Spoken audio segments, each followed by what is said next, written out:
बिस्मिल्लाहिर्रहमानिर्रहीम, अस्सलामु अलैकुम। मैं हूं आपका मेज़बान आकिल हुसैन और इस वक्त हम मौजूद हैं the roof of the world Deosai में। देवसई अस्तोर हेडक्वार्टर से जो 54 किलोमीटर की दूरी पर चिलम चौकी है, वहाँ से महज 20 मिनट की दूरी पर है। बहुत ही खूबसूरत है। देवसई शिनाज़ ज़बान का लफ्ज़ है। देवसई का मतलब ये है कि देवों की सरजमीन, और बहुत ही खूबसूरत एरिया है।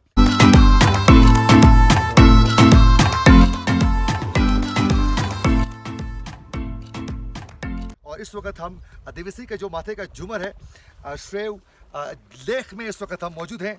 श्रेव सर शिनाज़ ज़बान का लफ्ज़ है। श्रेव मतलब अंधा और सर झील को कहा जाता है। बहुत ही खूबसूरत है। और ये देवसई का जो श्रेव झील है, ये चिलम चौकी जो देवसई का बेस कैंप है, वहाँ से 20 मिनट की दूरी पर है। जब आप अस्तोर हेडक्वार्टर से सफ़र करते हैं देवसई की जानिब, तो 54 किलोमीटर की दूरी पर आप चिलम चौकी पहुंच जाएंगे। वहाँ होटल्स हैं, स्टे कर सकते हैं और फिर वहाँ से आप 20 मिनट की दूरी पर यहाँ श्रेव झील पहुँच सकते हैं। बहुत ही खूबसूरत है।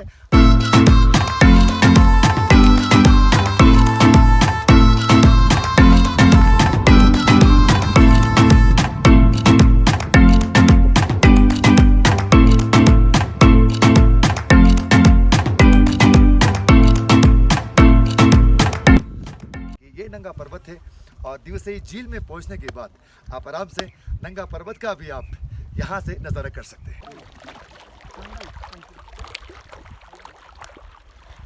यहाँ से श्रेव झील से जब आगे सफ़र करते हैं या फिर चिलम चौकी से होते हुए, तो यहाँ से आगे काला पानी आएगा।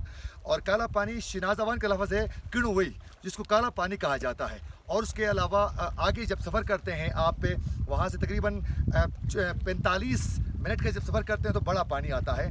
और बड़ा पानी जो है उसको बड़वई कहते हैं शिना में। और यही शिनाज़ ज़बान के लफ्ज़ हैं सारे, क्योंकि ये सारी एरिया में चिलम से लेकर सतपारा लेक तक जितनी भी आबादी है, वहाँ शिनाज़ ज़बान बोलने वाले लोग जो हैं यहाँ बड़ी तादाद में आबाद हैं। इसलिए इस देवसई के जितने भी नाम हैं वो शिना में ही है।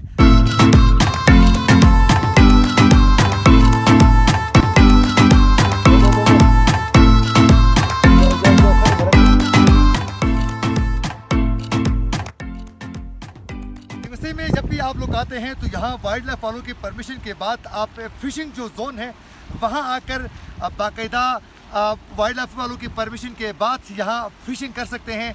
और बाकायदा इसकी फ़ीस होती है। वो फ़ीस अदा करने के बाद वाइल्ड लाइफ वालों के जो साथ यहाँ मुलाजिम हैं वो साथ आते हैं और फिर आप फ़िशिंग कर सकते हैं। और देवसई में आप बड़ा पानी और काला पानी में आप मछली निकाल सकते हैं। देवसई में 2 किस्म की मछली है। एक शिनाज़ ज़बान में इसको यगनस कहते हैं।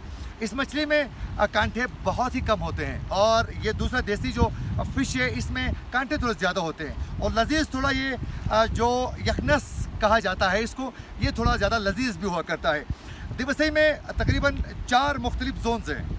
एक जोन जो है वो एक्टिविटीज़ जोन हुआ करता है, जहां आप किसी वक्त भी आकर बैठ सकते हैं, एंजॉय कर सकते हैं, खेल सकते हैं। एक जोन जो है वो ग्रेजिंग जोन हुआ करता है, जहां सिर्फ और सिर्फ जो बकरवाल यहाँ होते हैं उनकी माल मवेशी होती है और वो वहाँ चरा सकते हैं। और तीसरा जो है देवसई में एक रेड जोन होता है, वो इससे आगे है red zone area. Red zone area में किसी को जाने की परमिशन नहीं होती है। वहाँ सिर्फ और सिर्फ वाइल्ड लाइफ वालों की परमिशन के बाद बाकायदा उनके बंदे भी साथ आते हैं, वहाँ जा सकते हैं। उसकी बुनियादी वजह यह है कि वहाँ ब्राउन बियर होते हैं, तो इंतहाई डेंजरस जोन होता है, वहाँ जाने के लिए परमिशन नहीं होती है। इस वक्त हम मौजूद हैं फ़िशिंग जोन में। यहाँ बाकायदा वाइल्ड लाइफ वालों की परमिशन के बाद हम यहाँ आए हैं। और जब भी आप लोग यहाँ आए तो आप लोगों ने आप कांटे इस्तेमाल करके राट के ज़रिए मछली निकाल सकते हैं। बाकी आप यहाँ जाल या आप नेट वगैरह इस्तेमाल नहीं कर सकते, वो सख्ती के साथ मना है। तो जब भी आएँ तो आप लोग के वाइल्ड लाइफ वालों के परमिशन के बाद आप आ सकते हैं। बड़े पानी में आप अपनी गाड़ी को वहाँ पार्क करने के बाद आप फिर यहाँ आप पैदल आना है और आके फिशिंग कर सकते हैं, एंजॉय कर सकते हैं।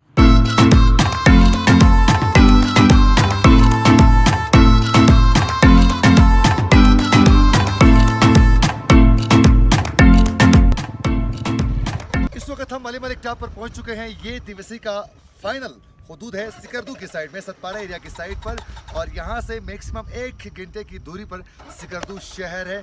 और उम्मीद करते हैं कि आज की डॉक्यूमेंट्री आप लोगों को ज़रूर पसंद होगी। अगर आप लोगों को हमारी डॉक्यूमेंट्री अच्छी लगी है तो हमारे चैनल को ज़रूर सब्सक्राइब करें और बेल आइकन क्लिक करना ना भूलिए, और उसके साथ साथ एहसास टीवी के फेसबुक पेज को भी ज़रूर लाइक करें। इसी के साथ अपने मेज़बान आकिल हुसैन को दीजिए इजाज़त। अल्लाह ने